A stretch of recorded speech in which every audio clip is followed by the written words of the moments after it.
This part of the website is about Amy Carmichael and her short time in Japan. Even though she was there just a short time in Japan, God did use her mightily, and she did learn some stuff. So she felt a call to missions while she was still young. In 1888, she attended the Keswick Convention. A few years later, in 1892, the convention sent her out as their first missionary to serve overseas. And shortly after, in 1893, she was on her way sailing to Japan on March 3rd. Even before she got to Japan, she was used by God on the boat. The captain of the boat had seen just Amy's attitude and how she was positive, even though there was things like dirt and bugs on the boat. She was still positive, and seeing that, the captain of the boat turned to God and converted to Christianity. When she reached Japan, she began working with the poor girls, similar to what she had done back home. So you can see that even there, God had used what Amy had done back home to help prepare her for her work in Japan. Unfortunately, Amy was not in good health. Just throughout her life, she was always afflicted by just general not good health.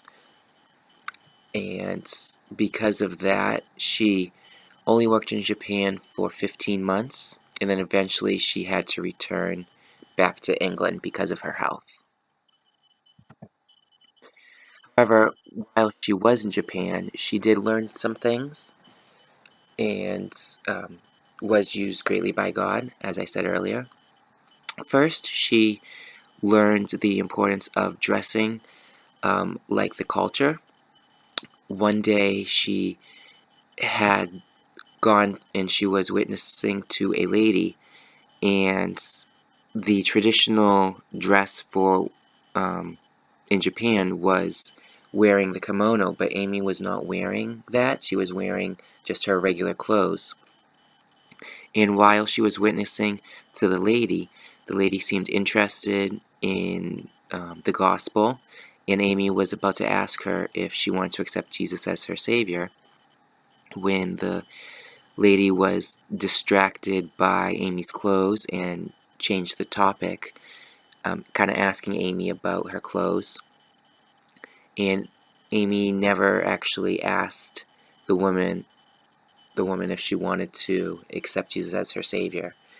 So later, after she left, Amy was very upset about that, and she had decided that she would wear the traditional clothes from then on, so as not to be a hindrance to people accepting Jesus as their Savior.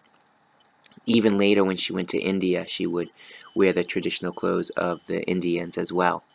So that was a lesson that Amy learned while in Japan. However, also in Japan, she showed great faith and focus on prayer.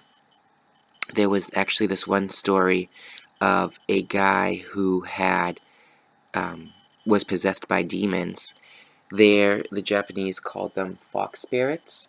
So Amy was told one day that this guy had 6 fox spirits, and Amy was used by God to pray for him and cast out the demons. It was pretty scary when she went to see the man. He was tied down because he was very violent. The Japanese had tried their rituals on him, which the rituals involved torture, which involved kind of burning, I believe it was some powder on this guy's skin. So this guy had burn marks on him.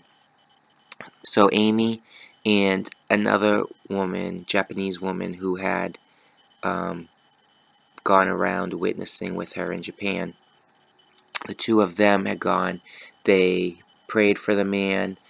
The man would yell, the man would blaspheme at them, and finally Amy had told, I believe it was the man's wife, that she would continue praying for the man and to let her know how the man was doing. So she left. The man was still demon-possessed, but shortly after she left, she was told that the man was back to himself, that the spirits had left him. And so Amy later visited the man, and the man was completely normal again. So that was Amy's experience with casting out demons. She also had another experience that just kind of showed her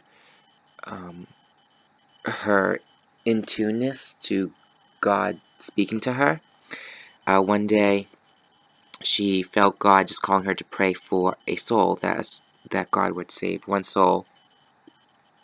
And she prayed for one soul. So she went out, she shared the gospel, and one person came to know the Lord. Well, soon later, she felt God calling her to pray for two souls. So she prayed for two souls, and when she went out and shared the gospel, two people came to know the Lord. And a short time later, she felt called to pray for four souls. Now, by now, she and some others were wondering if maybe she was really hearing from God, or if she was just kind of always doubling what she had prayed before. But still, Amy felt led to pray, so she prayed, and four people ended up coming to know God. And now, a little bit later, she felt called to pray for 8 souls. And now, by now, there were some other Christians that were really starting to doubt if Amy was hearing from God, or if she was just always doubling and just kind of being, just kind of thinking to herself that she could just keep on praying for a double. Well, she still felt led to pray for 8 souls, and amazingly enough, God brought 8 souls, and 8 more people were saved.